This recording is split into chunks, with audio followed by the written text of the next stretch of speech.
Today's date is the 20th of December 2025. The year that began with our jubilation is now coming to an end in a few days' time. And then we will be going to 2026. Today we have with us our own brother, Bernard N. Owusu Sechire, the founding director of Acips, which is the African Center for Intangible Phenomena Studies in South Africa, where it's based. And he's going to be presenting for us for about an hour on the concepts, operations, continental initiatives, funding, and how we can be a part of ACIPS. So I welcome him, and I also welcome Thozi Theko Oyum. I hope I pronounced your name right. Welcome Kabbalah John. Welcome Philip. Welcome Injidika Kamo. Welcome Sister Nalule. Welcome Sister Tapua. Welcome Brother Pigeon. Welcome to myself. Welcome Brother Welcome, Sir WHK. And then also finally, welcome again Brother Benny. So we're going to be hearing from Brother Benny. He's going to be presenting for about an hour. And that will then be followed by a Q&A session, which will be chaired by Brother Pigeon, our own Pigeon, our head of administration, for about half an hour. And after that, Brother Welcome, who is the chair of our initiative called the United Nations of Africa, UNA, he will also then be chairing the final session of today's presentation. And the question that Brother Welcome will be sharing on is the relationship between Brother Benny's presentation and the wider question of the unification, not of the neo-colonial states of Africa, but the unification of the organic nations of Africa, by which we mean the Akans, the Evers, the Luos, the Igbos, the Yorubas, the Mandinkas, the Acholis, the Ngunis, and so on and so forth. These, the organic nations and their unification. So Brother Welcome will then chair that dimension of our discussion. So once again, welcome to you all. Brother Benny is ready to roar, I believe. So Brother Benny, over to you, sir. Thank you. I'm going to mute myself now and hand over to you. Thank you. It's like I say that everybody fasten your seat. Yeah. Good evening to all of you.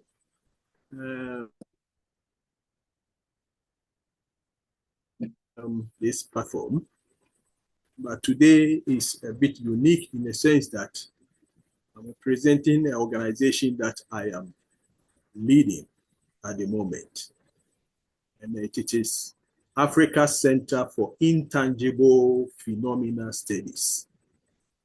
People prefer to call it Acips, ACIPS.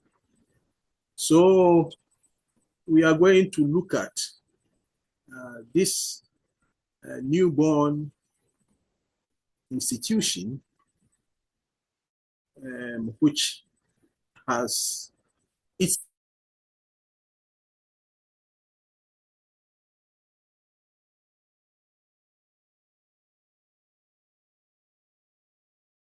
mission to join to ensure that we restore by decolonization, which has gripped us from making progress, obviously, as it is. So we will look at the concepts, operations, continental initiatives, funding, and then also a call to those of you who will be interested to play some role in this organization. But you'll get to understand that later. Yeah. As Brakwami said, my name is Bernard Nyakusu Seche, but people, West, I prefer to be called Benny. And my name that other people don't know, which is, we'll call it informal name, but that is my real name is Akwesi Nyako, or Nana Akwesi Nyako. I'm Nana because I was named after my grandmother. So in Ghana, once you are named after your grandmother or grandfather, you qualify to be called Nana. Yeah. Well, this is Acips logo. So if you see this logo anywhere, then you have to know that we are doing a project there, or we are close by, or there's something that is related to us in that place, whether online or at a place. But at the moment, we haven't done so much. So it is online that you may likely come across this logo, and you know that it is Acips. Yeah, as I move to start, I would like to explain the problem that we as a continent, and also as a race on this continent, let's say the majority race on this continent, we face.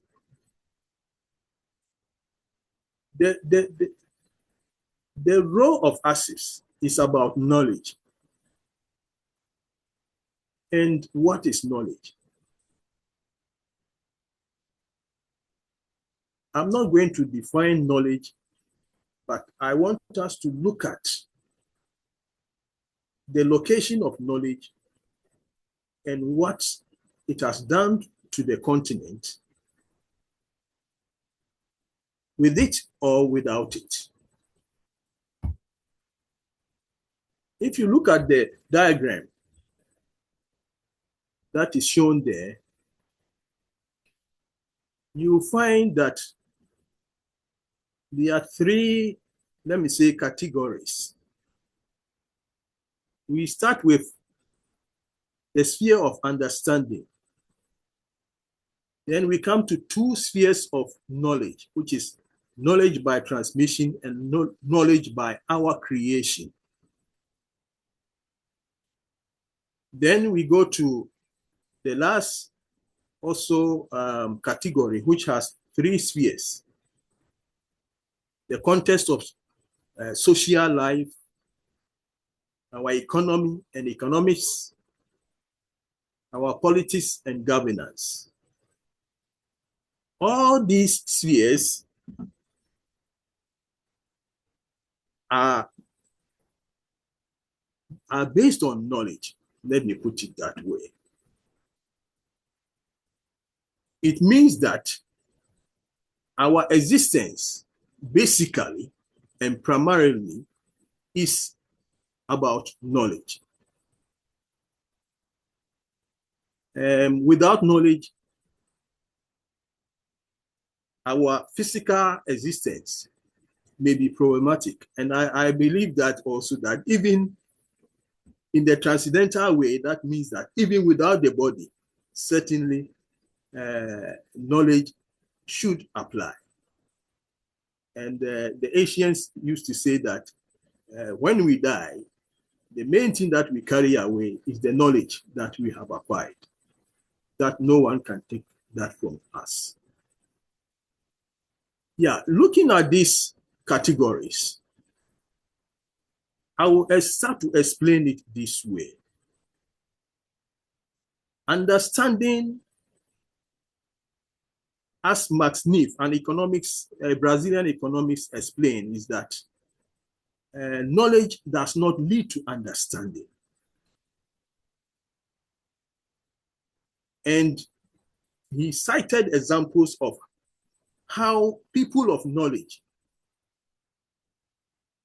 can be very abusive, can be cruel, can do bad things, despite the fact that we have something we call knowledge. And knowledge will mean that we know something, we have certain information. But then, when Nif said that knowledge is not understanding, that means they don't meet. Then what is understanding? In fact, I'm not going to I will find time to get more detail on the study of understanding. But understanding gets into the metaphysical side of our existence. And that is why somebody of understanding may be called a person of insight. Because understanding doesn't come from outside, it comes from within. And it works to shed light on the information or data that we have. But as I said, that I'm not going to spend, other than that, the whole 1 hour will be used to talk about understanding. But I want us to look at it in a sense that it has a metaphysical implication. Then we come to knowledge, which is the primary base for which our organization has been formed. And why is knowledge a concern and a factor that is driving this organization? As we can see 2 spheres there, they are knowledge that we have to create. That means that I have to study something, watch it, observe it, play with it, analyze it if it is possible. And then whatever that I can see or find or know, I write that down and then turn it into something that is structured and can be can be read by others. That means that it's a knowledge that I have created, and for that matter, I can share with other people. We find that in Africa, as today people are talking that knowledge started here, of course. And how do we know? Because people created this knowledge, they documented them. So even as they have left, still what they documented is available to us. Other than that, we have no any way to tell people that we are knowledgeable. Because if you read the histories that colonialism wrote for us, what we find is that they say that the black man is tabula. That means that we are empty. We don't have anything. We don't have knowledge. And this thing has been put into history books. And when you read these books from your childhood, let's say primary school, and then the book is telling you that the white man came here, we were tabula, which is a Portuguese word. Then certainly you grow with that, and that even in your adulthood, you have a problem that is within you, that is a subliminal problem, and that it will contest with you that no matter how much you learn, you are what? You are tabula. You see. Then let's come to the second one, knowledge by transmission. This is the knowledge that others also have acquired through others. It means that it was transferred from one generation to another generation. And because of that, it doesn't necessarily belong to the person who is using it now. And I can't put my name on it and claim that it is mine. And many people in Africa, they will say that this is ancestral knowledge. Of course, we cherish that type of knowledge more than even the ones that we try to create. And the time I was thinking about forming this organization, in fact, this is the context in which I was trying to say that, look, there's a transmission, transferred knowledge, let me put it that way. But then what are we doing also in our time? Because we have talked about ancestral knowledge. Some are even, they say some are lost than the rest. But the point is, we are living. And where they left there something for us. Why can't we also be honest and true that we don't leave empty tabula, we don't repeat the tabula that the empty should be really empty. But then let us expand what they gave us and even add, which means that we have the mandate and the responsibility to ensure that knowledge is a continuity and that knowledge determines the future that we are going to enter. And it is such of importance that I see it as the basis upon which, if development will happen in any context, it must happen based on the fact that the knowledge that is there has been rolled ahead.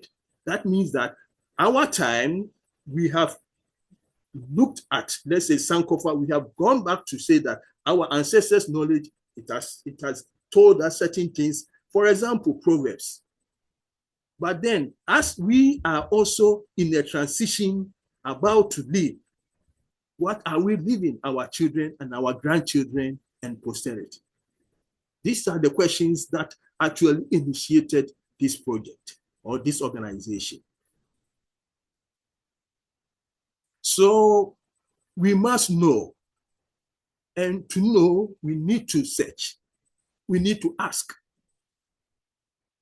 We need to interrogate with our environment, with our circumstances, with people, with everything, and even with things that we don't see, but we know that it is. Then we go to the third category. The third category is the context in which the knowledge that we know is applied. See, society, whether it will degenerate or it will make progress, has one thing that makes it function, positive or negative, and that is what they know. A society that they don't know so much, there's no person that doesn't know, but where they don't know so much on what they know is sort of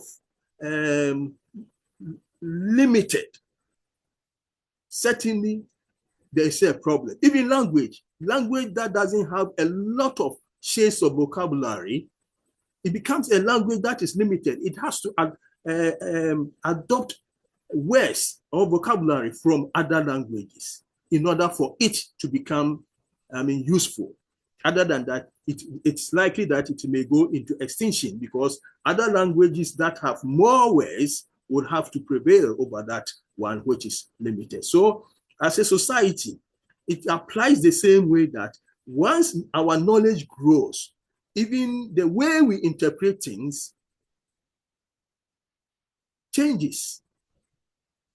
And it helps us also to move ahead with time, which we can't touch, but it works. Brother Benny, sorry to interrupt. So just to be sure that you are on the slide, the slide on the screen is what you are still on. Is that correct? Yes, and I'm going to the rest. I may not spend. No, it's fine. I just want to check that. Okay. You're on the right slide. Thank you. Please carry on. Okay. And then the economy side. Economy basically is resources. And resources is all about knowledge, what you know. If you don't know that you are sitting on gold, somebody will come and take the gold because you don't know that what you are sitting on is gold. It has happened in Africa, and whereby the white people came, they were there, they're moving around, they were picking things, they were taking things. But I always say that for whatever reason, which comes to the area of knowledge, we sort of compromised in a lot of ways, which we are going to talk about such as later on. And then we come to the political side and governance, where people are more literate. You find that political malfeasance reduces. And where literacy is high also, we know that people are taken for granted. Of course, Africa has been taken for granted by our own politicians because they know that the people don't know. And for that matter, whatever they are doing, they have that boldness to do it without impunity. So in this scope of knowledge and then understanding, the bottom arrow, which goes to the left side, shows that where understanding and knowledge interface, what happens is that we are able to get answers, we are able to find solutions. And that means that the metaphysical plus what we know also lead to our reality. So our reality is not just something that is automatic, but we create it out of the knowledge that we have in our possession. In the case of Africa, you find that the purple arrow shows that there's a disconnect in terms of knowledge. In fact, there are a lot of things happening to us on this continent, which whether you take it in a religious way, whether you take it politically, as I've mentioned now, much are happening because of what? The lack of, the limited knowing that is available to us. Because if somebody come and say that, look, do this and you get money, and I can believe that, it's quite something, because the person that has knowledge will tell you that until I put a tree or a plant in the soil for it to grow, give me the fruit or the seeds to sell, then that is the time that I can make money. So here you have two different stages where knowledge is more, it becomes more. Our reality can be changed. But if knowledge is limited, then we have problem of crystallizing what we want and what even we can imagine. Let us continue to see. Knowledge as a decolonization, knowledge in decolonization and heritage restoration in Africa. Yeah, here we see knowledge in 5 factors. And knowledge empowers community through indigenous wisdom. Of course, Africans that are versed in their own context knowledge in terms of their stories, their history, their values, all these help them to, irrespective of the challenges they may face, they move forward. And I can get example also. Most times I prefer the Asian, because Asians have got the kind of development which can be replicated. And we find that as much as I learn more about the Korean history, you find that Korea, whatever happened to the Koreans, the ability to rise above whatever happened came out of the fact that they were able to rely on the knowledge they have, and it empowered them in a way that they were able to first to defeat the Japanese, to take their contest in their own hands, and then they were able to plan ahead. Then other factors, other things came in, but we are not going to get into that. But at least I'm giving that as an example, what knowledge can do to empower people to transcend the difficulties and barriers. Then we come to knowledge help us to reclaim our cultural identity and historical narratives. Yes, without us being told or without us reading, we will be misdirected, and we will take any error that has been passed on to us as true. So we need a kind of knowledge which comes from within our context in order for us to what? Reclaim what we are. Knowledge also challenges colonial biases and promotes justice.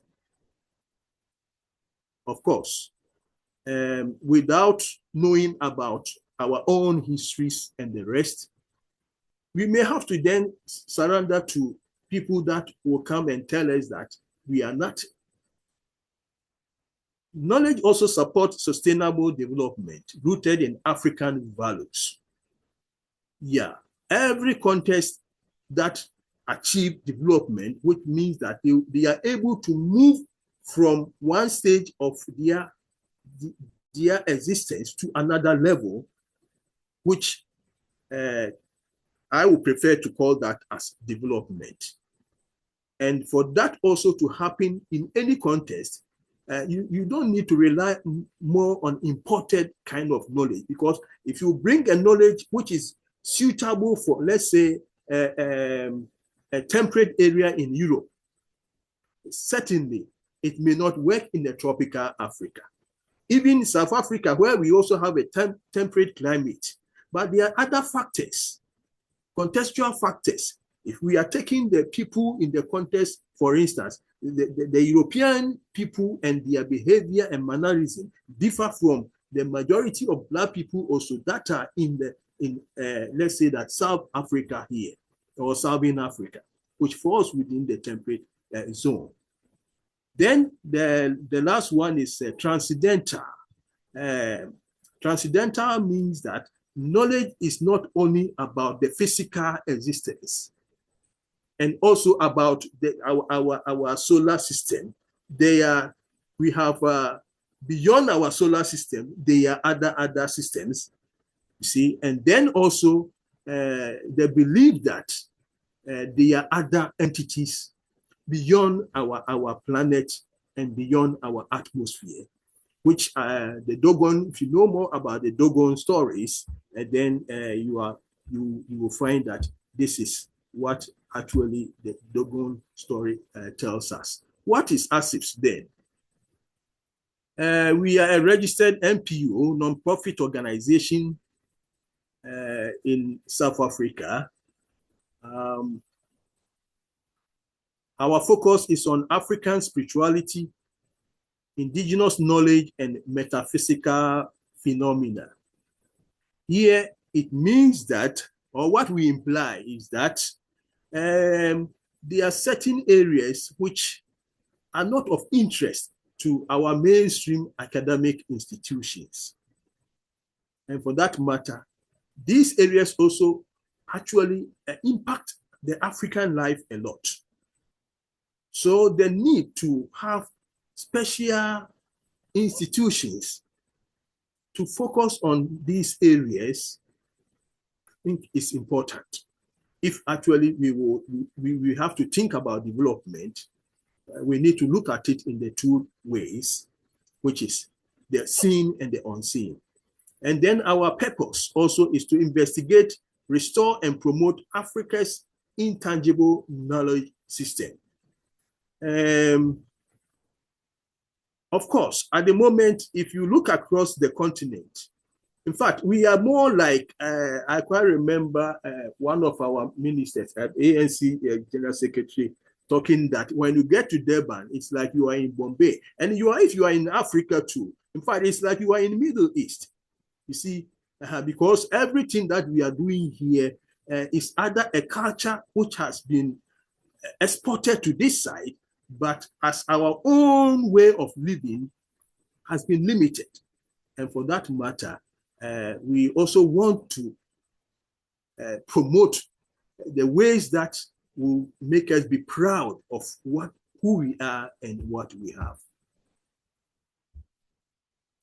Yeah, Acips public ethics statement. Our guiding philosophy, we have adopted conscientism of Nkrumah, African as an African humanism, which also encourages ethical responsibility and epistemic sovereignty. Our commitment is to respect for human dignity, Ubuntu, epistemic justice. We have to protect African knowledge systems, ethical engagement with intangible phenomena. We don't have to trivialize the part of us which actually makes people surround themselves to certain European and let's say Middle East institutions, which even they don't understand these things, but then they get themselves caught in them. Then under that also we have community ownership of knowledge.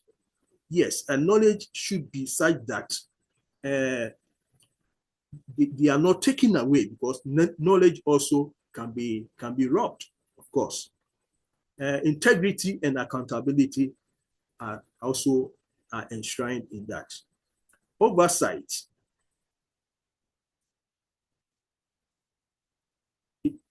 When we say oversight, there are two areas that we look at, reviewed by conscientious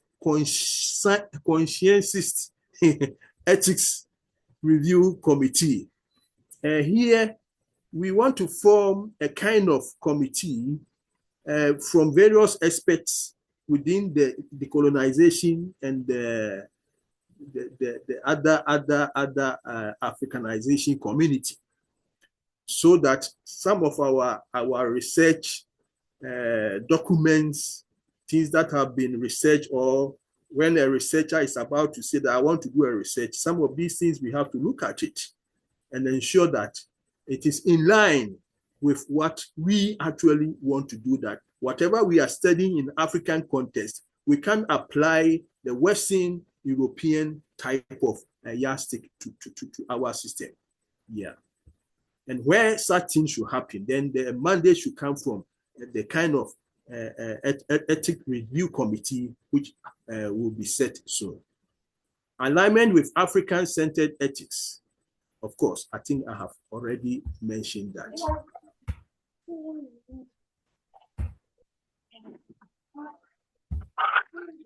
Oh, sorry. Come on. Yes. Okay. Our vision and mission. Our vision is to investigate intangible aspects of spirituality and African mysticism. Mission: restore African knowledge system, promote Ubuntu, and empower community. And then focus on existential solutions rooted in African cosmology. In fact, we've shortened it here, but if you go to our website, you can read more there. We have currently two partnerships. One is not even formalized, like our operation with DUT. We are partnering with just a unit within the university, which is the Center for Excellence Learning and Teaching of Durban University of Technology. In fact, that center is responsible for the decolonization of Durban University of Technology. So we are partnering I'll come to that also project later on. And then the second one is, or rather the first one is Natal. Natal is a National Association of Traditional Ancestral Venerators of Ghana. In fact, one of their leaders came to present to us some months ago. So we have an MU-based partnership to do certain things together or share certain things together. We are also want to explore the same partnership with CSG, and then also Free Mind Pan-African Academy. Yeah, so we want to have a lot of partners because our role in terms of knowledge production, we have to rely on many organizations to enable us to play our role effectively.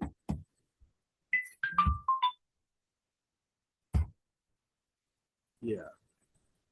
And how we operate. Research and publication. In fact, we want to have a journal, and then we will also have community papers, and also focus on developing educational materials. I'll come and talk about that later on.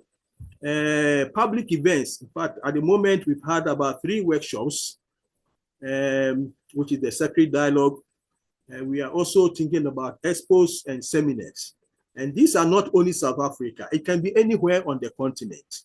So we are not limited to South Africa. Any country that we feel that there is a call there, we will just move and pass through the necessary channels and do a project as it suits the context.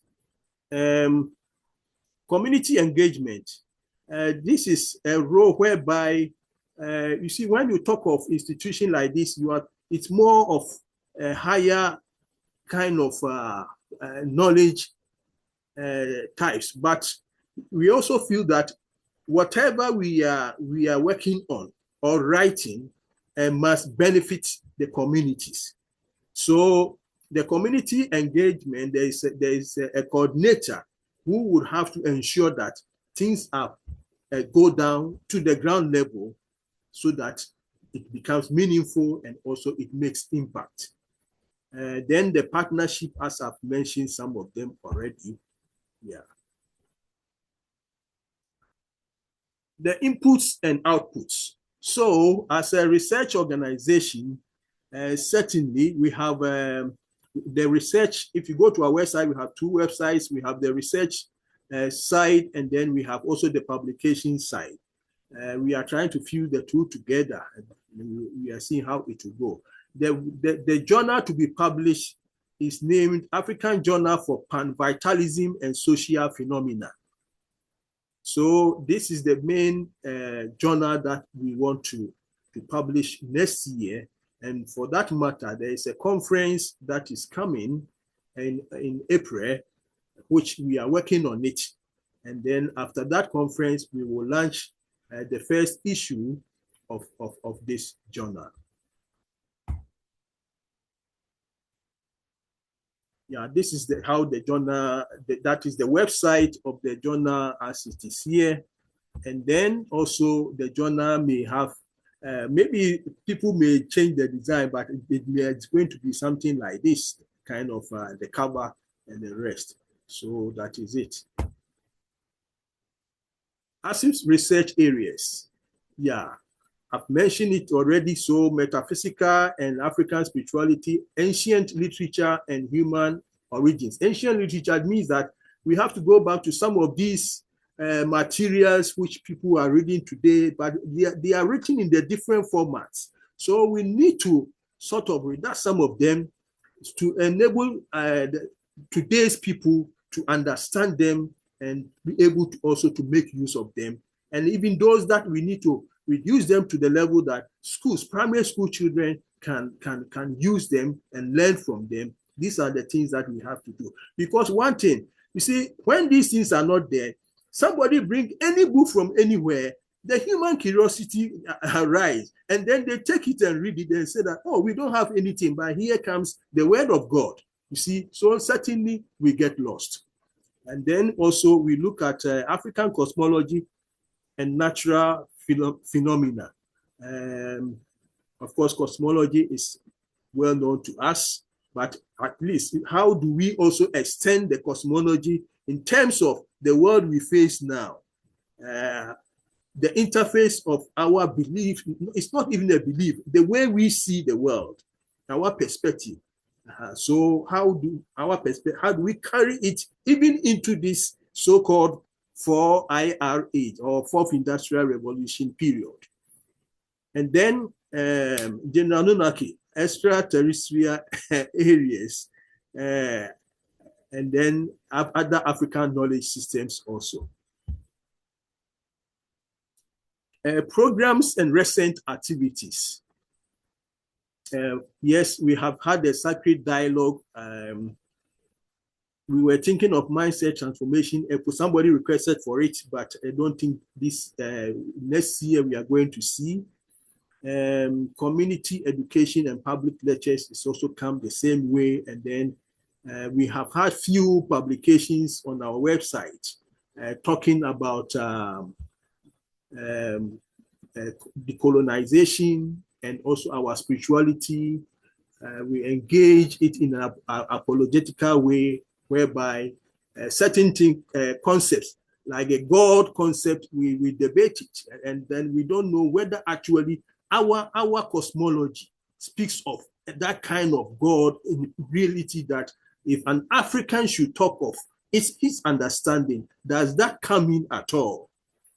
And then even if a whole Anglican Bishop of Canterbury 2012 said that the concept need to be reviewed, then I think we have to be a bit, clever to also say that let us look at some of these concepts vis-a-vis our own values, which outdate these things the way the era they were formulated, which is not long ago. You see, and who are those who formulated this concept? What kind of knowledge they had before they came with all these concepts that it has actually overwhelmed us on this continent. Yes. So here we are going to just go fast because they are pictures. This is a Sacred Workshop pictures. The recent one, Sacred Workshop 3, which the people commended it because people learned a lot from it. And even one woman who is not part of the university community has requested that we come to their area to start something there. But actually, we don't move in that way. We have to get a researcher to engage in that. Yeah, this is the Sacred Workshop, the first one we did at DUT.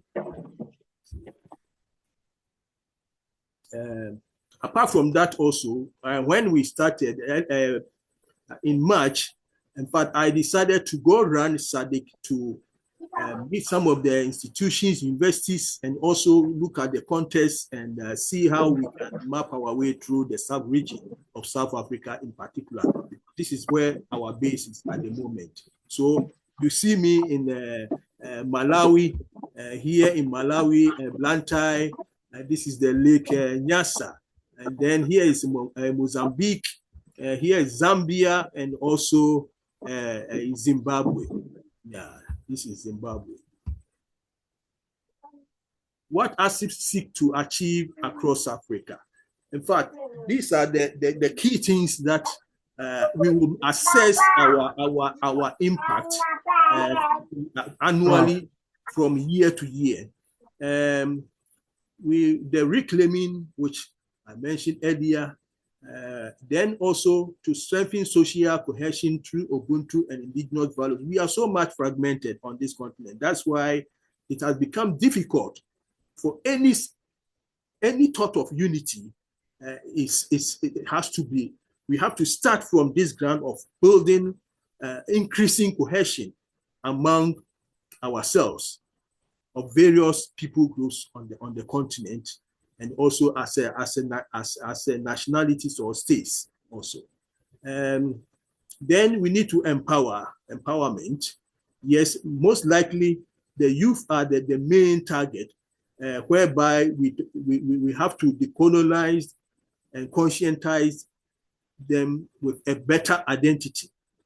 For instance, I meet a lot of young people who ask me that, but who are we? In fact, it's sometimes difficult to answer them because of the challenges we see at the moment prevailing on the continent.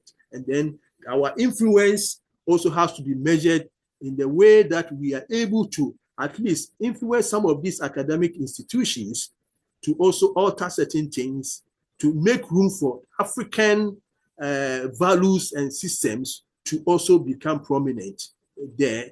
Policy in terms of government space and also the bottom space community. Also, our strategic goals for Africa is to create Africa-wide community education hubs. Yes, so we are going to have chapters which will deal with that later. And then also develop partnership across universities. Of course, I've talked about that. Build continental archives of intangible African knowledge. This is very important. So as we move along, we will work with other software developers to see how we can have these things actually work in a way that African knowledge will begin to be more accessible and made available to our people so that they don't think that other people's knowledge is superior to us. And then also establish Acips as Africa's premier center for spiritual research. As I said, that anything spiritual is important in Africa. Proposed major Malawi research project. Our first major research project would take place in Malawi because when I went around, that is what I saw, that it is better to have something started there. So I'm not going to talk much about it, but that is the objectives for it is to document and analyze indigenous practices, explore mechanism of cultural transmission, assess the impact of syncretism, examine sociocultural resilience and identity formation, especially among the people that are still traditional, but then they are the minority. You see, other religions from elsewhere have come to overwhelm the people, but it's not something like we are going to, no, it's just to study scientifically, just to study and then have a report or even certain whether it's books and other things written for that. Yeah.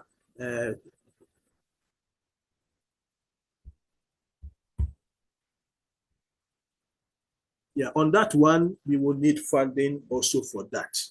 I think I have costed it around $2,000. Yeah. Then we have leadership, the way we go about our things as an organization, our line command, and how we work as a team also. Our philosophy and operating ethics. Yeah, as leadership draws on African collective governance traditions, our leadership philosophy emphasizes Ubuntu collective responsibility. So I'm not the one that make the decisions as the sole person. We have to discuss. Unless there are certain cases that when I feel that it's going to make us to compromise, then I'll put my foot down and say that no way. For that one, recently I was telling our members that, look, despite that we are an institution of this nature, we are not parliament.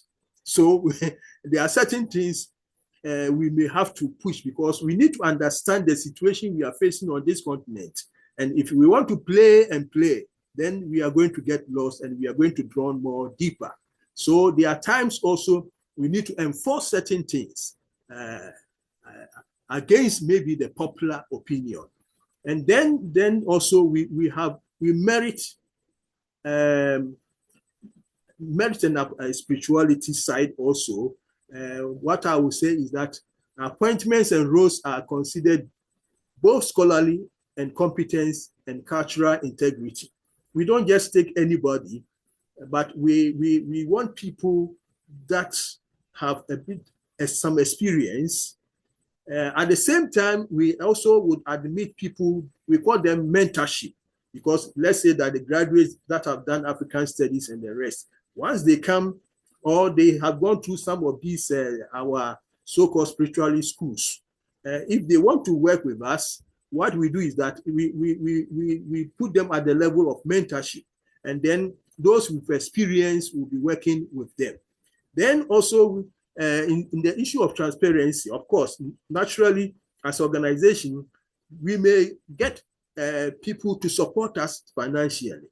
We have, because of that, I decided that we have a trustee board, and that trustee board is such that they are the oversight body to ensure that at the end of every year, where we have AGM, we will be accountable to the trustee board on what we have achieved, what we have spent, and how things went.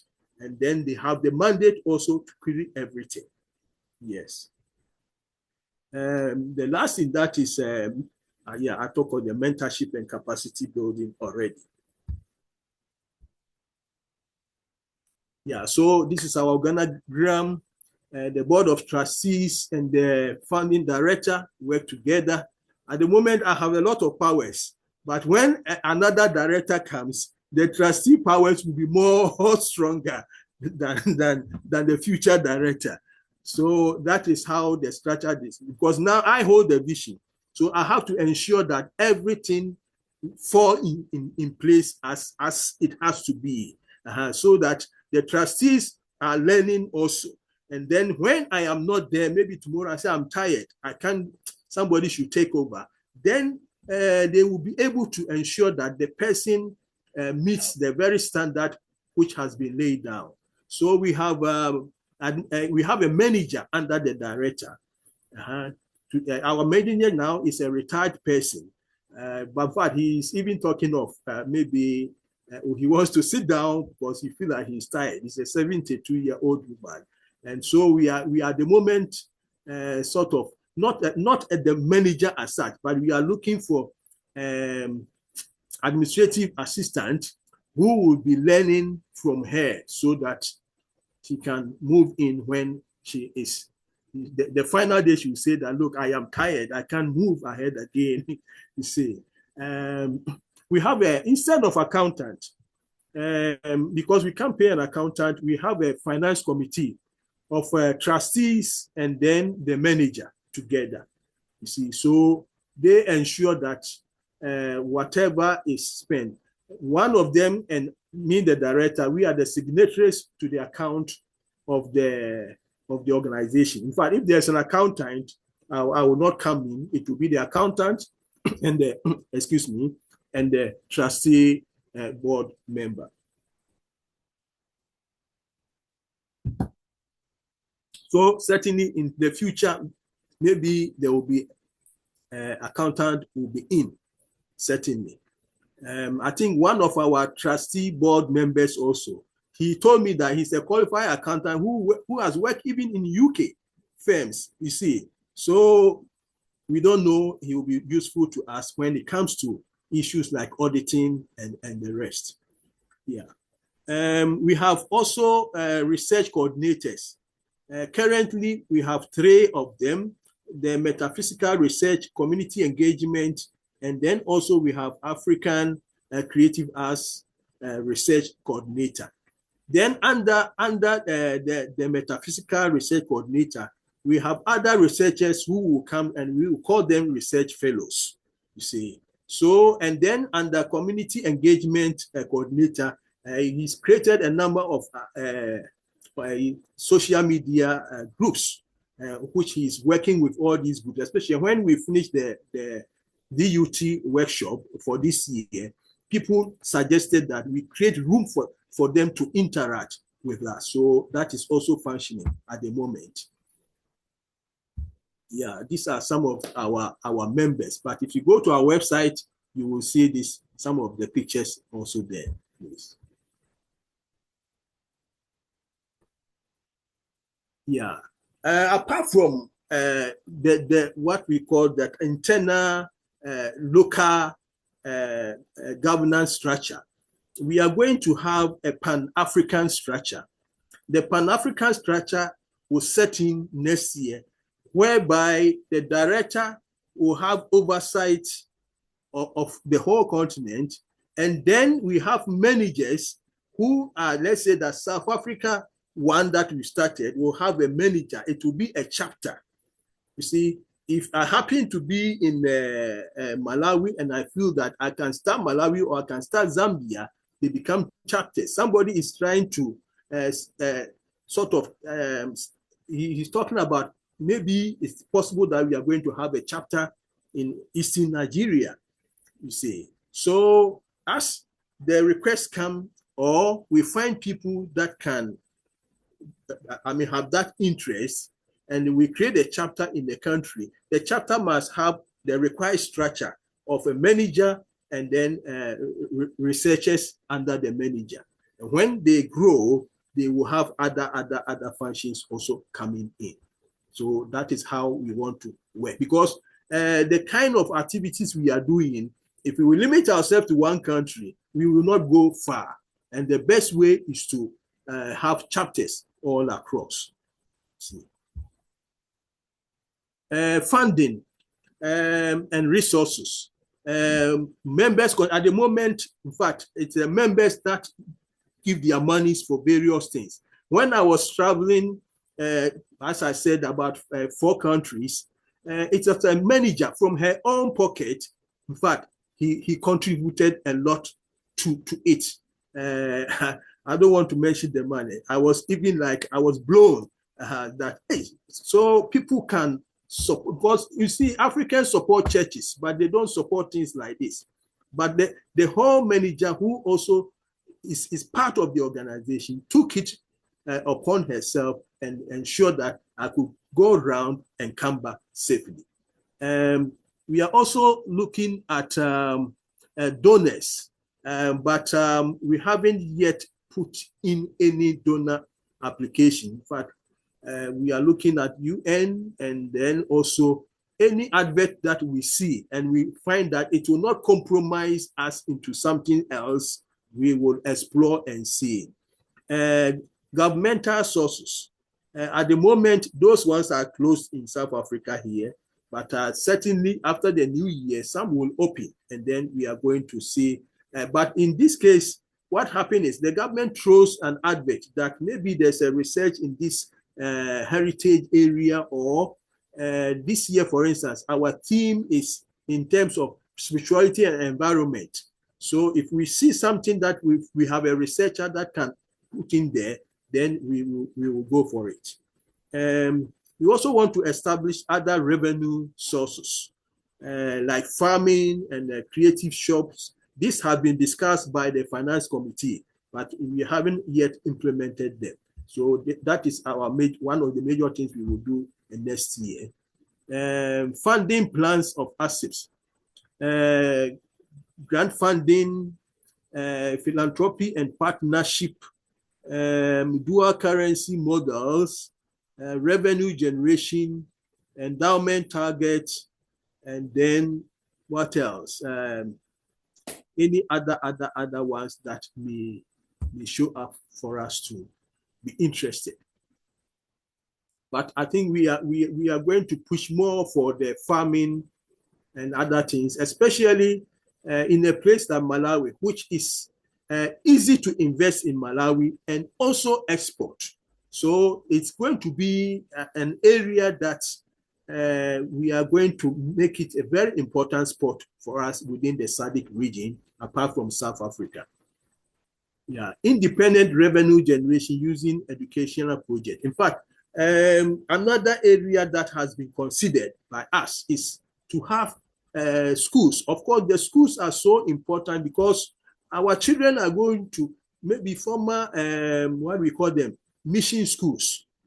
And also we find that some of the government schools, the things that maybe they are compelled to teach because of the funding coming from overseas, it makes it also another problem. So we need some kind of Afrocentric schools.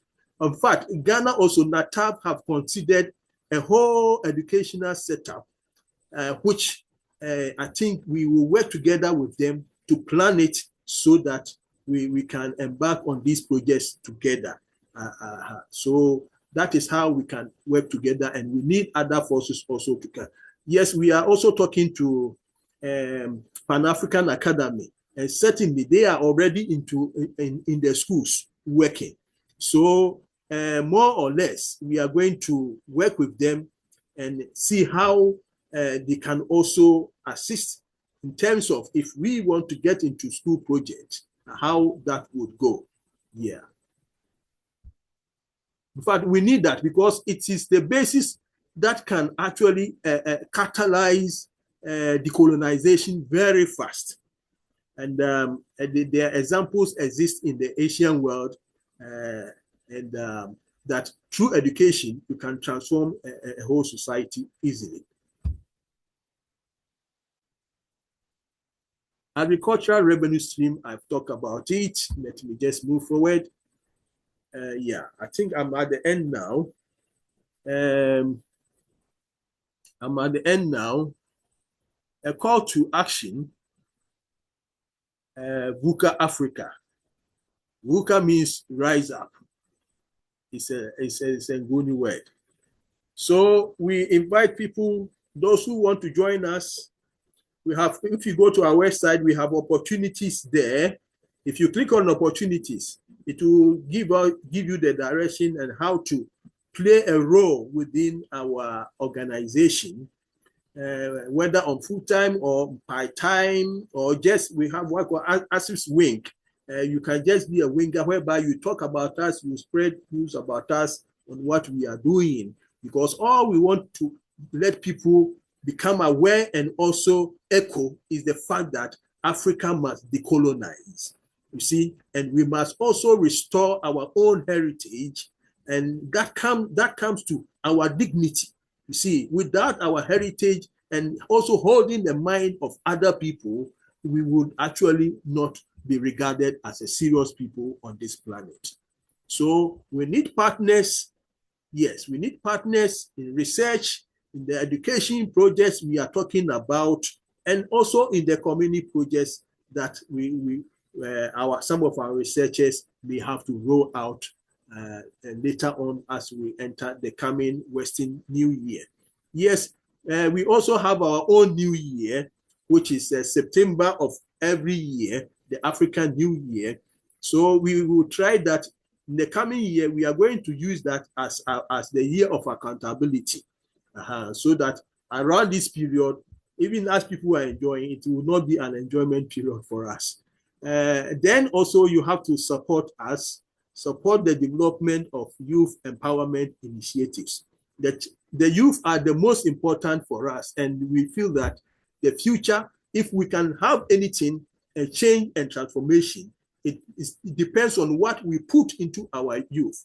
And they're saying that what you put in is what you get. So whatever we are going to put into, at least not all people, but at least as much as we know that we can reach out to through other partners and other organizations that are all working across the continent, as we do these things, certainly we are going to sow. So ours is to generate the material. Some of them, they are not able to generate materials, or they are working, they are doing things, but nobody is behind them recording and saying that for what you have done, this is what is coming out. We will be on the field to measure, to assess, and to record and publish, and then even create reports for some of these organizations also. So that is our task as Acips. We have a YouTube at the moment. We have LinkedIn also. And then we have WhatsApp groups also that are working. We have a Facebook also, which is functional, working, and then we have Instagram also. So at the moment, these are the social media areas you may find us. Thank you. Right. Thank you very much. Yeah. Baba Kome? Yeah, carry on. Thanks. Oh, thank you very much, Brother Benny, and thank you for this presentation. I'd like to start by Brother Kome. Brother Kome, please come in. Well, on behalf of CSG. I mean, Brother Benny is part of us anyway. So, on behalf of CSG, we would like to thank you for your presentation, and we appreciate what you're doing, and we thank you for sharing with us the wider context.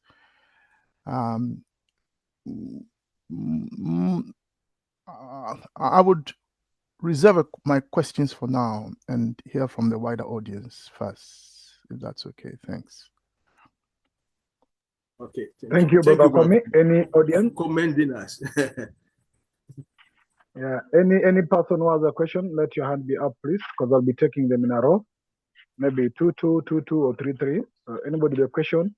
This question section is particularly to the presentation. If you have a question as far as the presentation is concerned, then Sawindo will come to link any question to the Pan-African unification. Any questions so far?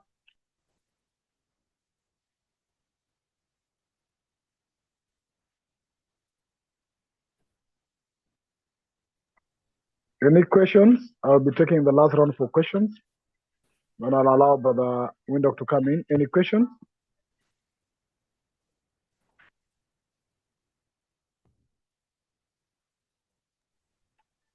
Sister, please go ahead, Sister Kama. Okay, Brother Bernie, thank you so much for a nice overview of Acips. Can you explain some of the specific intangible indigenous phenomena that comes from the motherland? And because you endorse and have partnered with Conscientism, is there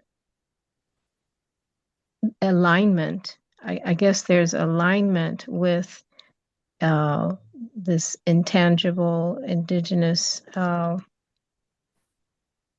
knowledge system. Basically, can you identify some of the specific things that have come from our people that, yes, is it non-material? And if so, is there alignment or misalignment with Conscientism? Yes, hopefully I made that the question makes sense. I'll keep it short. Thank you so much. Thank you. I'll allow you, Brother Usu, to respond to that because it's a bit broad. Then I'm requesting that any other questions, let your hand be up so that I take them 2 or 3. Chairman, can come. Brother Usu?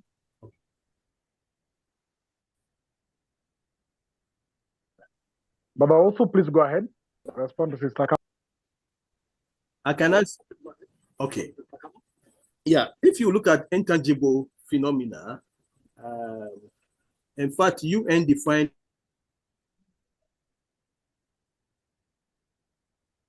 it our cultural practice, which, for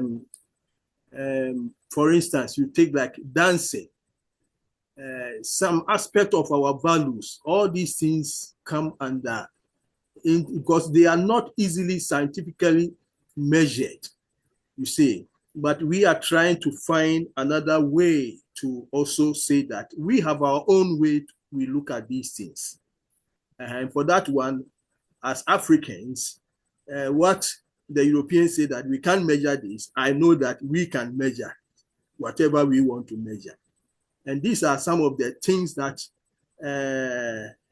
with my experience, we need to also train young people in this area so that they are able to, within our own context, we are able to, assess things for our progress or retrogression. Other than that, we become a society that may not be able to know whether we are moving forward or we are still standing somewhere without knowing what even the stages of our life. you see.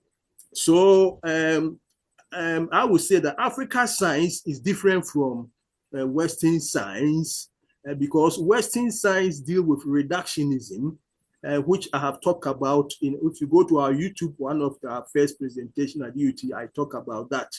And then we also don't reduce things. We look at things in a system manner. And as we are finding that they are coming back to us. In fact, for the past, not even more than that, about the past 30, 40 years, you find that if you go to our academic institution, people are now applying system theory, you see, to here and there, everywhere, in environment, engineering, you see, because at the moment they have seen that, oh, that is actually is workable. You see, but before they would say that no, you have to break. If you take a tree, take the branch, take the leaf, take the fruit, take the root before you can look at it. They were not able to look at things wholly. You see, which is a gift for us Africans, because I always tell people that I can look at the whole universe in my hands, but then it will be difficult for somebody who is not an African to look at the universe in your hands. You see, so. But also, no, just maybe to the question that Sister asked, if you could list those intangible phenomena, maybe 1, 2, 3, or 4, probably, and then the next question she was asking on the how does that relate to consciousness, which I don't know if that's okay as well. So please try to go direct to touch on this. Okay. Now, also, what I think I mentioned one, we have dancing values and those things. In fact, various aspects of our traditions, and then you come to issues of our funeral, certain rites that we do. All these things come under the intangible aspects.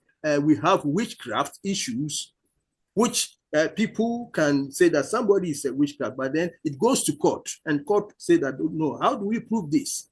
You see, so these are some of the areas which come under intangible. And then you said that the interface with what? That is,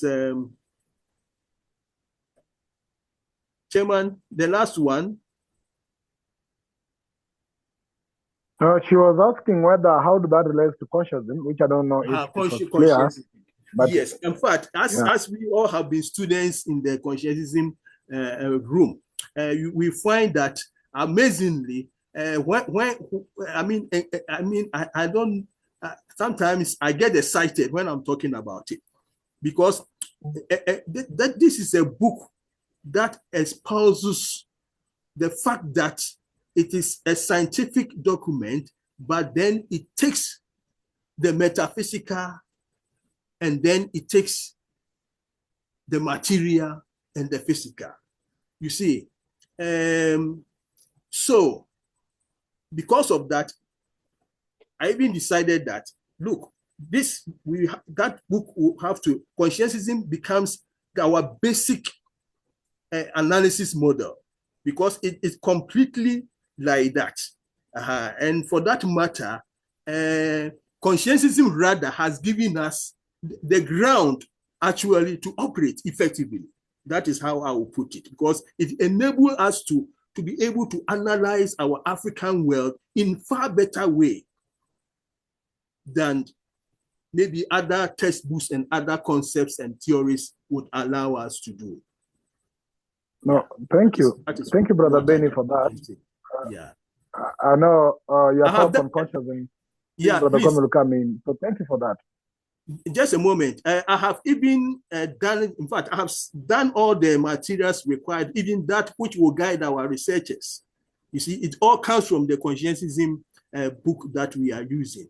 You see, so it's only that people haven't given time to some of these things, but we have everything on this continent that people need to come to us and learn from us. Thank you. Thank you. I'll be going to Brother Philip. One, of course, I've listened to you talking about logical instruments or logical concepts, for example, reductionism, constructionism, and nominalism that we discussed in consciousness in chapter 1, probably.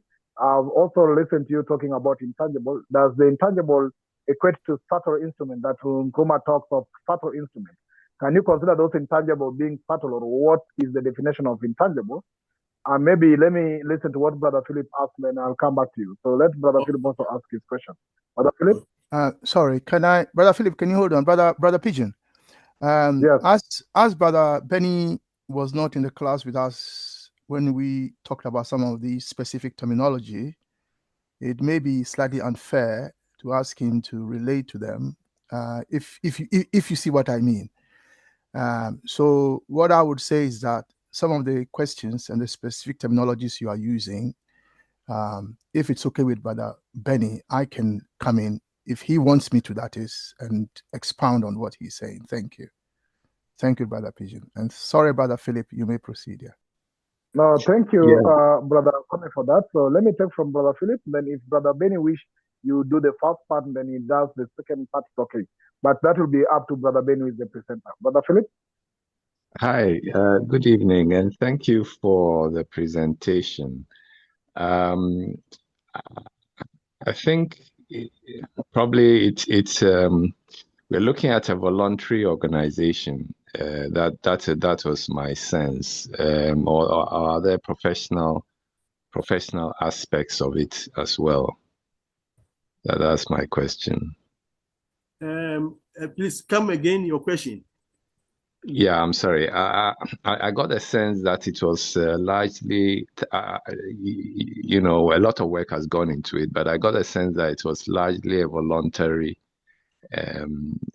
enterprise, Okay. or do we have some professional elements involved? I mean, personal elements as well. Yes. It is where we are heading towards.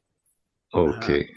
Because we want to set up our financial basis, so Right. that. But at the moment, we if somebody volunteer, even I myself am volunteering. So Right. at the moment we are on that, but we are discussing, we are moving, because certainly there are people that we can't, especially the young people, we can't say that they should volunteer. So and also in the future, if we can, as I'm talking about having a Pan-African setup, and the person will be well occupied, so you can't say that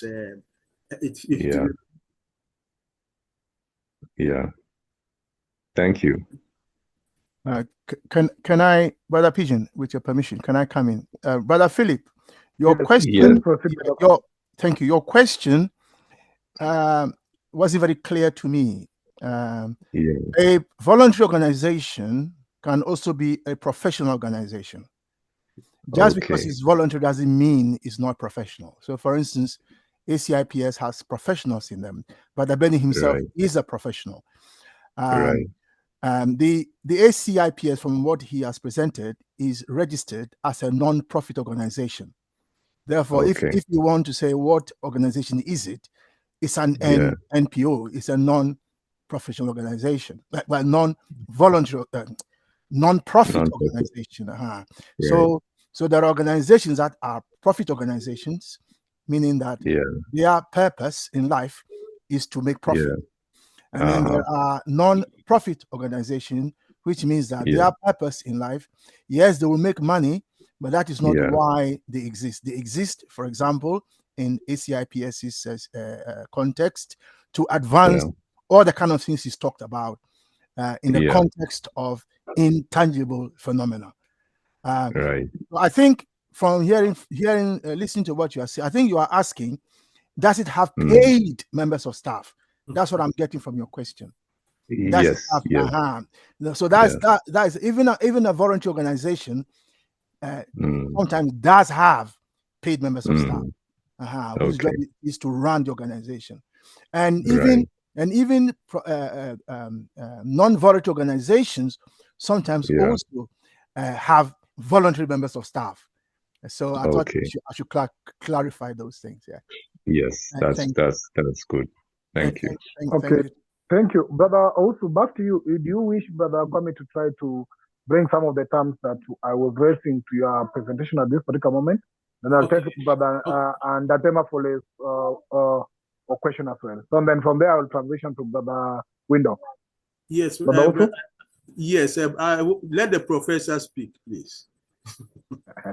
Brother Kwame, please go ahead. I think Brother Usu has touched on master of consciousness, foundational in what they do, the research they've done, and some few terminologies and metaphysical element of it, which I know you can be an expert on that. Please, Brother Kwame. You are not, I know you can't. You are the professor of that.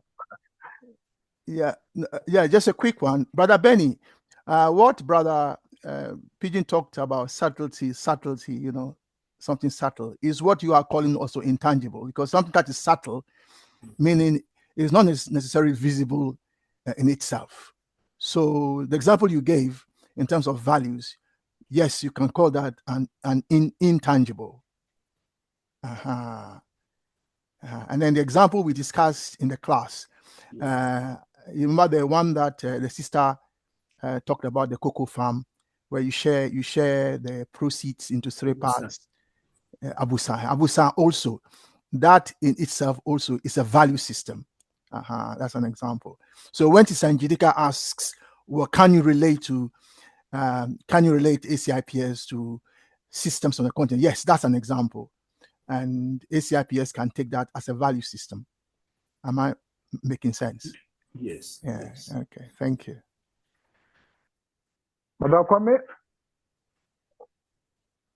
Brother Kwame? Yes, I said thank you. That is it. And that is it. That is it from me. Chairman, please, can I... Back to you, Brother Usu.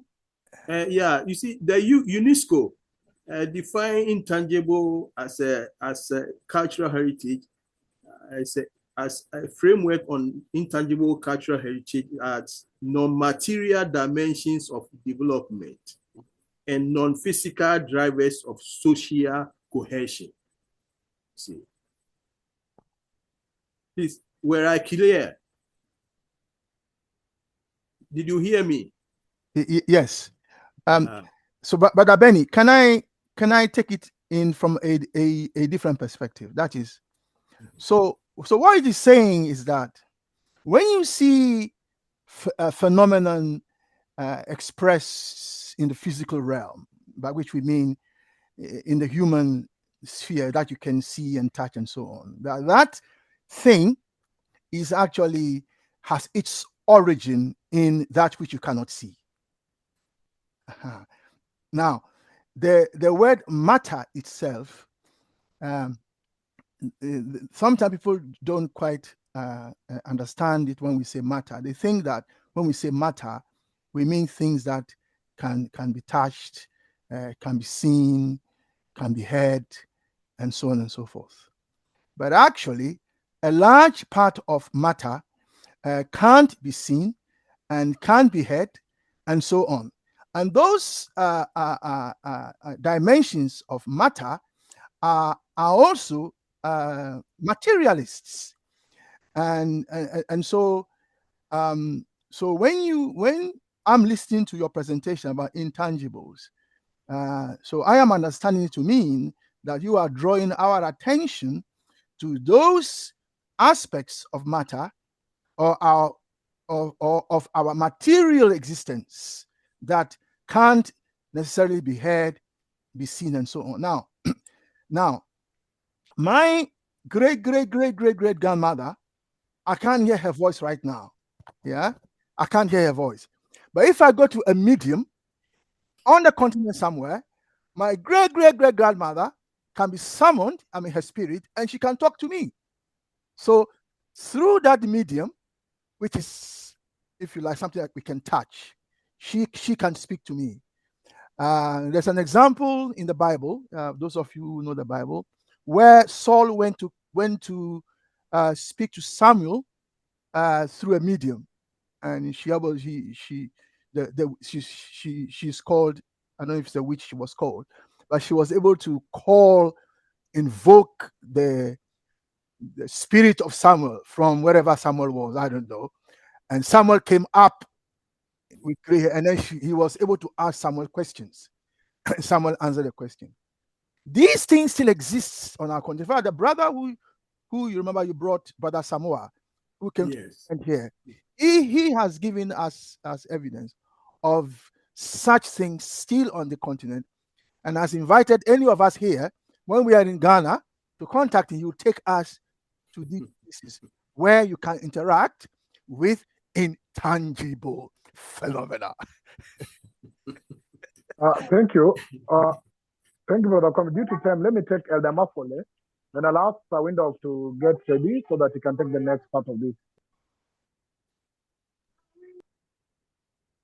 Good evening. Good evening, and thank you very much, Brother Benny. Good evening, Sam.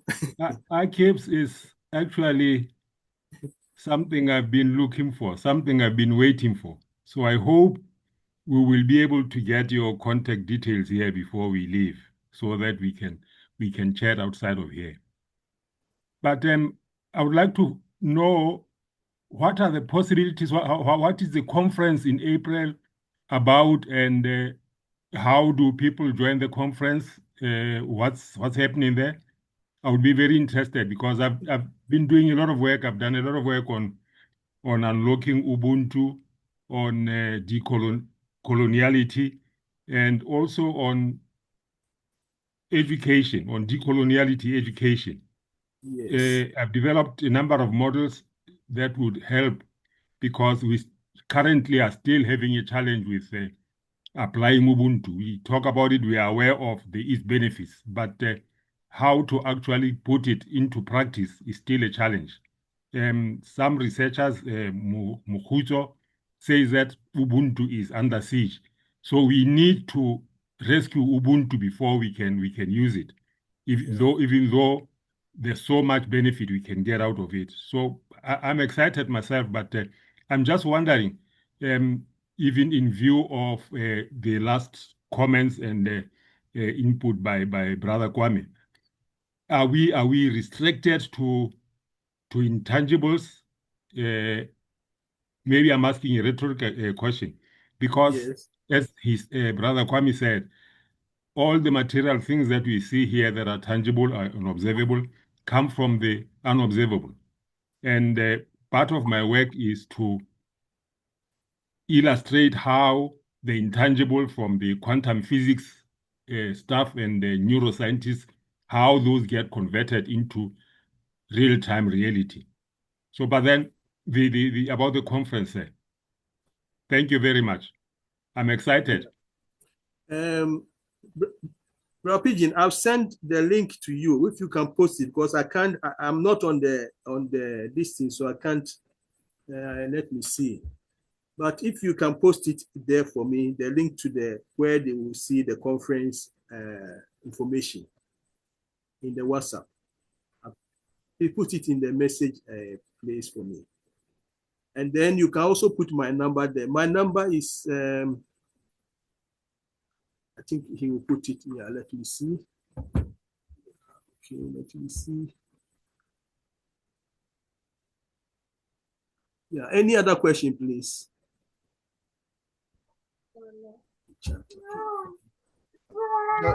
Just so you know, Brother Benny, Brother Mafole is a part of us also. So we can easily link you two up. So it's not a problem. So you carry on. Yeah. Thank you.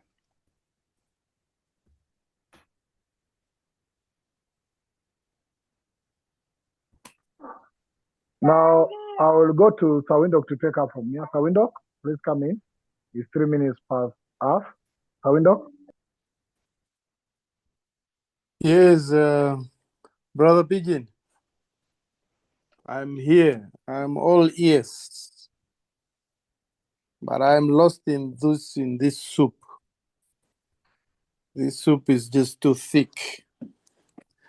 I'll try to see if I will swim out of it. Brother Benny. Yes, Sawindog. Thank you very much for the presentation. It's a level above my complete comprehension, but as we are proceeding towards its conclusion, maybe I will reach that level that has beaten me so far. Greetings, everybody. Brother Kwame, thanks for the opportunity once more. And greetings to everybody again. So the question that we have at hand is the relationship between the presentation of Brother Benny and the question of Africa unification on the basis of nation, not the neo-colonial states. How does your presentation complement our quest for African unification? While we are there, Brother Benny, can you just delve a little bit, 1 minute, deeper into transcendental?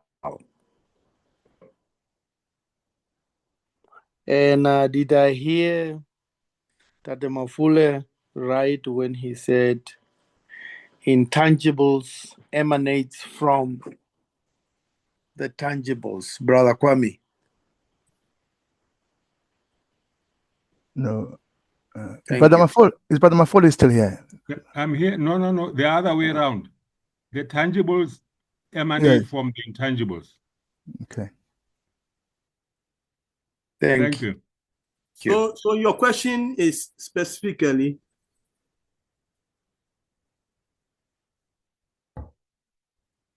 what can I take home from transcendental? Okay. You see, our context in Africa, even the southern world generally, we are in touch with what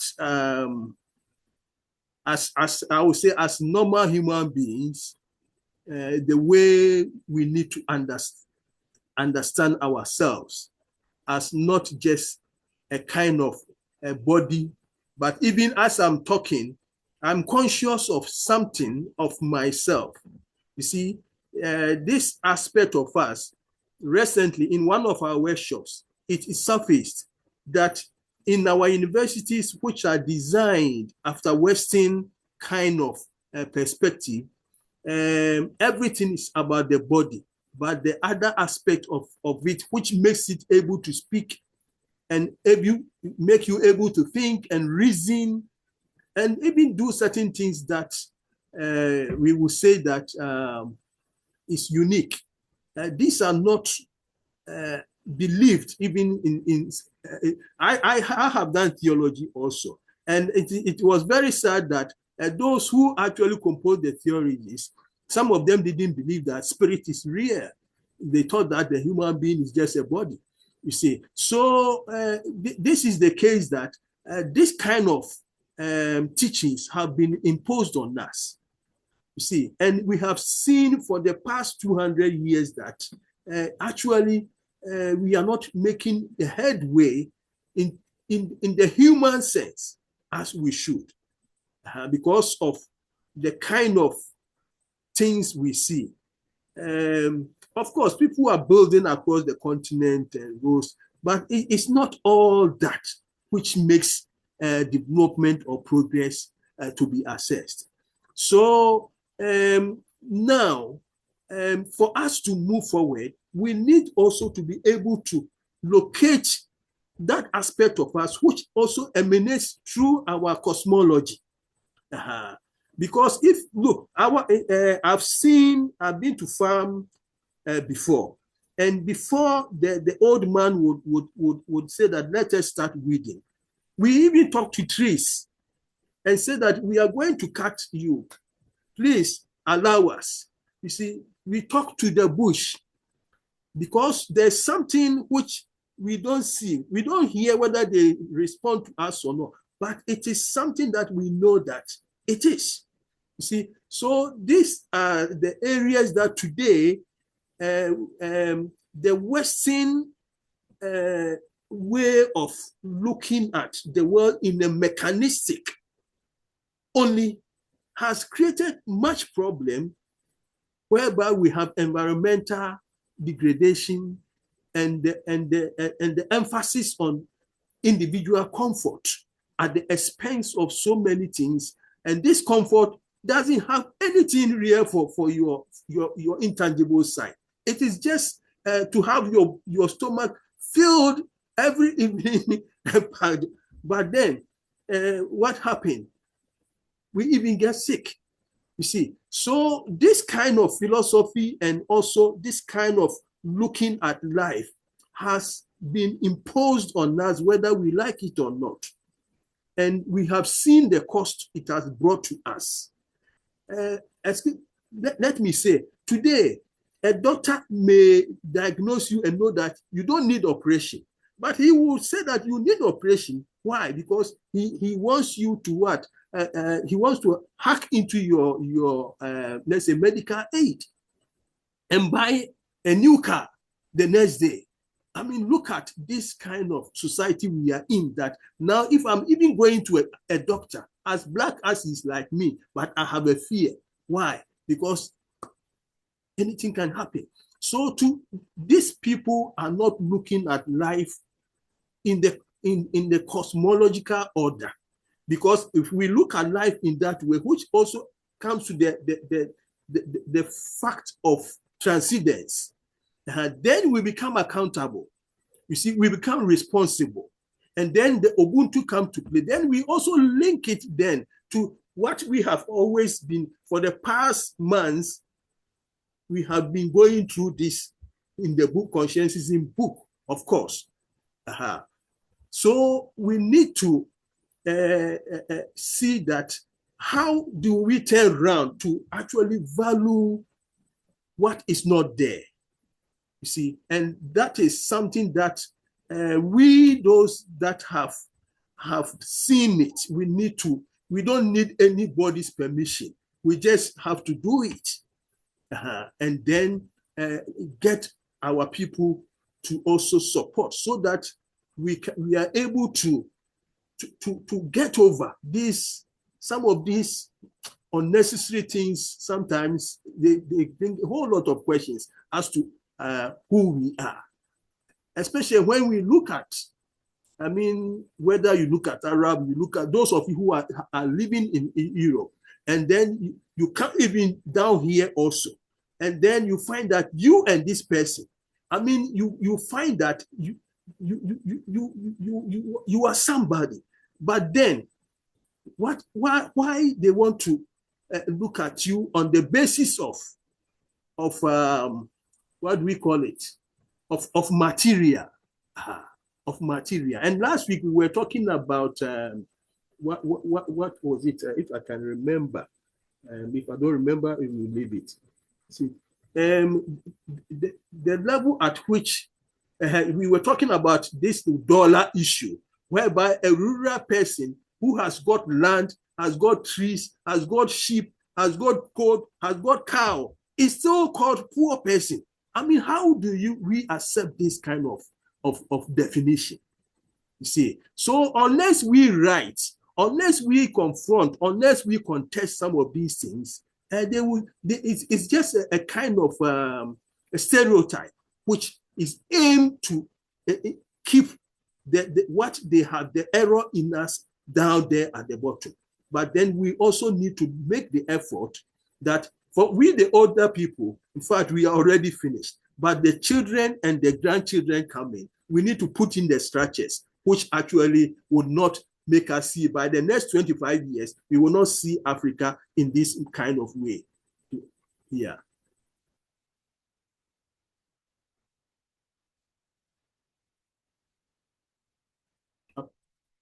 Chairman.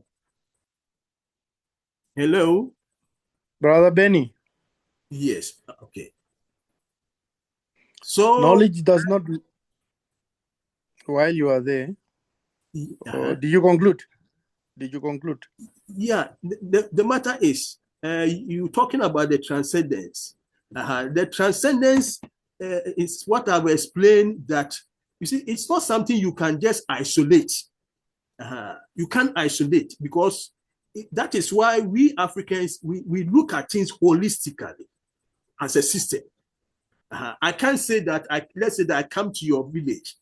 I can't see you and ignore the tree, and ignore your house, and ignore your animals, ignore the mountain. They are part of you. You see, so the transcendent aspect is not only like some spiritual beings up there, but it's what even we can't understand, but then it is. You see, because I can't hear a tree talking unless, let's say, a Sangoma say that they can hear. But then, is a tree important factor in your existence? Yes. Yes. Yeah. Thank you, Brother Benny. Okay. Brother Benny, you taught us knowledge does not lead to understanding, and knowledge is not equal Yeah, we will come to that. understanding. We'll come to that later. And understanding. And oh, okay. Yeah. What time?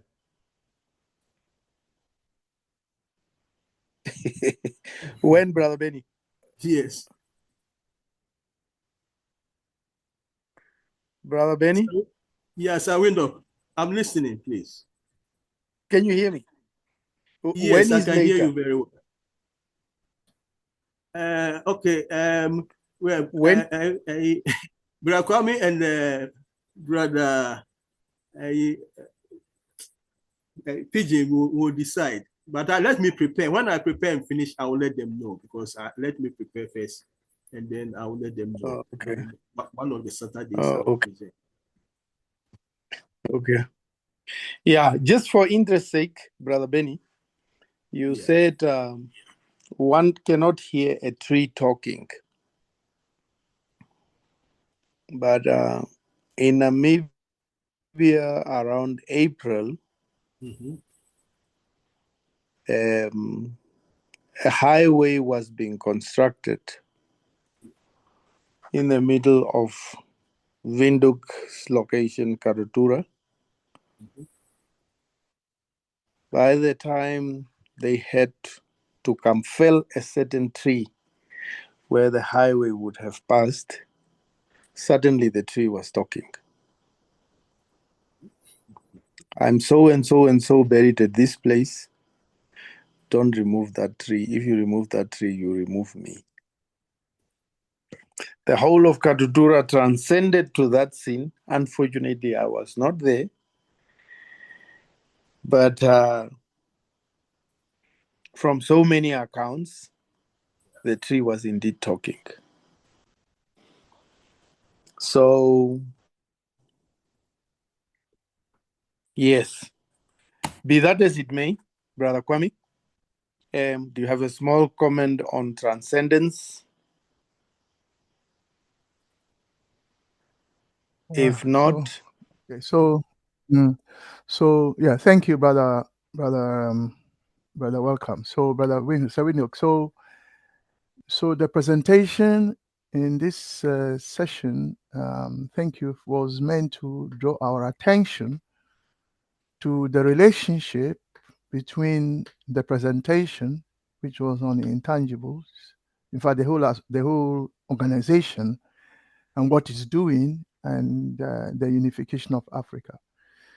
Now, when it comes to transcendence, from what I understand, from what Brother Benny has explained, and what Brother Mafole has intervention has thrown light on, is that we are talking about that which we cannot either touch, observe, hear sometimes, and so on and so forth. So one of the things that is pertinent to this question of Africa's unification in terms of transcendence and intangible is a question of our nations.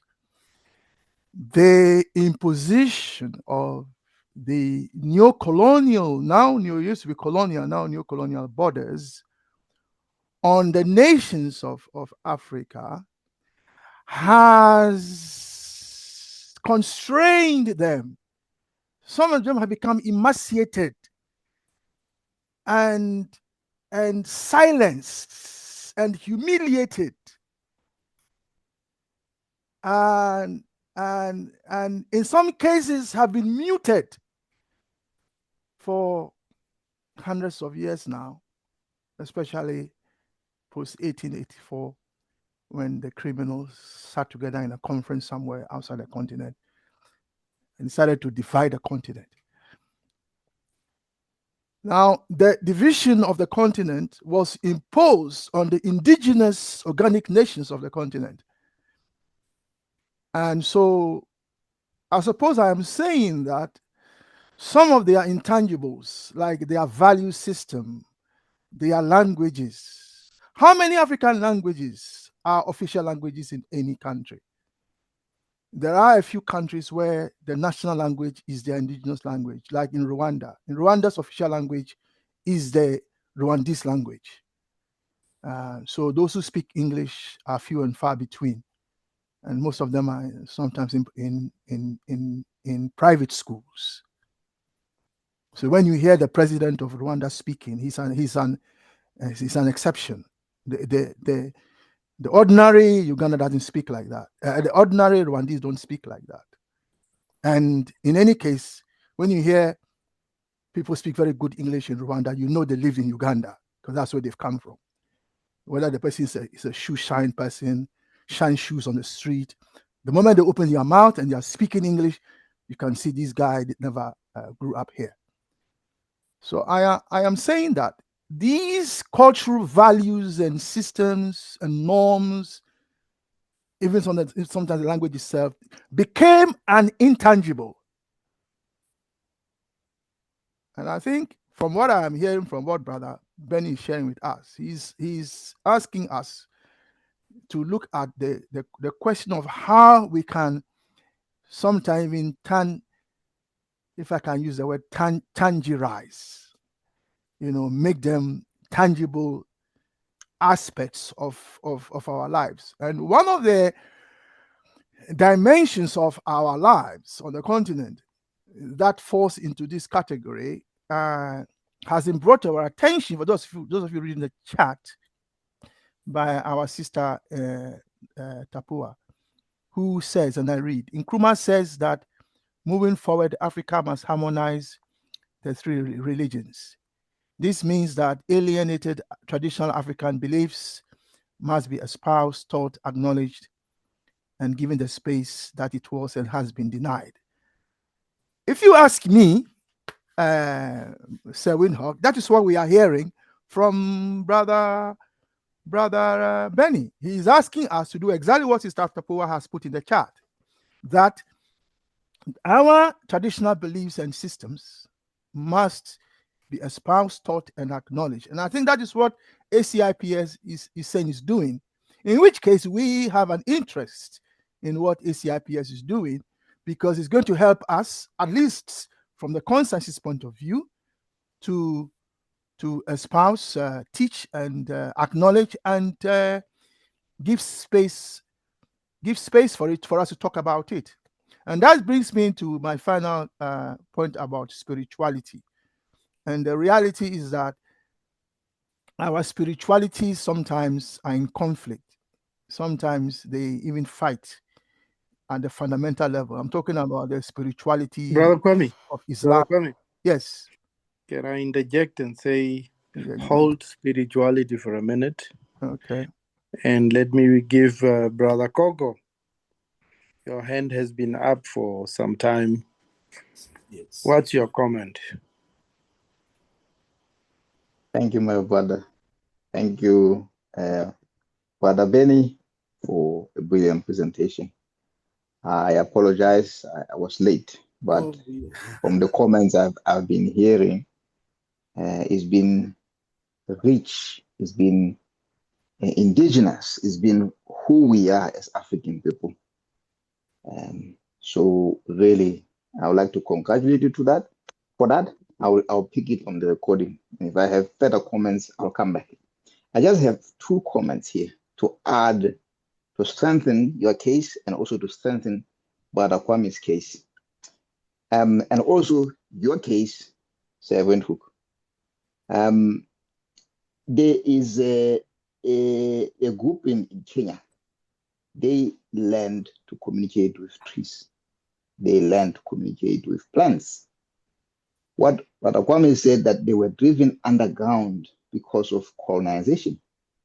So let's not forget what colonization is about. Colonization is about what I have is superior knowledge to whatever you have. And you have to take my knowledge and discard whatever that you know. So this is what colonization is. And that's what it has done to this group in Kenya. There is a information on YouTube. There was an outsider who came in to interview these guys. Unfortunately, if I find it, I might share it, but it's really interesting. My final point is, if it wasn't because of the baobab tree, we in Africa would have been colonized longer. Mark my words on that. So after England pulled out of India, they didn't have anywhere to get the food. What they decided to do was they looked at Africa and said, we can use Africa as our fertile area to plant, to create plantations. And this was after the Second World War. So they have all the moving equipment, everything else. They decided they'll go there and cut down the baobab trees and create farms to create plantations. The baobab trees defeated them. They brought in huge machinery, huge equipment. The baobab trees themselves, it took long for them to cut the stems. But what they didn't realize was, and the roots were even more extensive. So we are where we are now, thanks to our trees, our plants, the baobab trees. Thank you, my brothers and sisters. Thank you so much. Thank you so much, Brother Koko. Brother Kwame, in the interest of time, please come back to the question of spirituality, and on that I hand over the steering of this session to you. Thank you. Right. Thank you. In the interest of time, I only spend a minute. What I want to add, then I will ask Benny to summarize a minute, and then I'll hand over to Brother Pigeon to make announcements, and then we'll bring the meeting to a formal close. So for my minute, I was drawing our attention in terms of intangibles to the question of spirituality.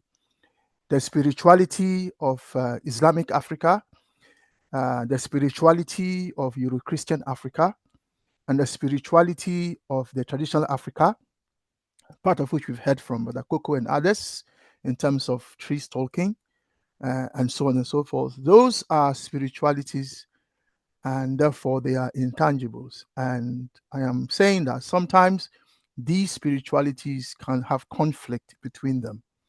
And so one of the things about the intangible is that we have to find a way to harmonize these conflicting spiritualities so that they can become a basis for us to use another intangible, which is the conscience of man, male and female.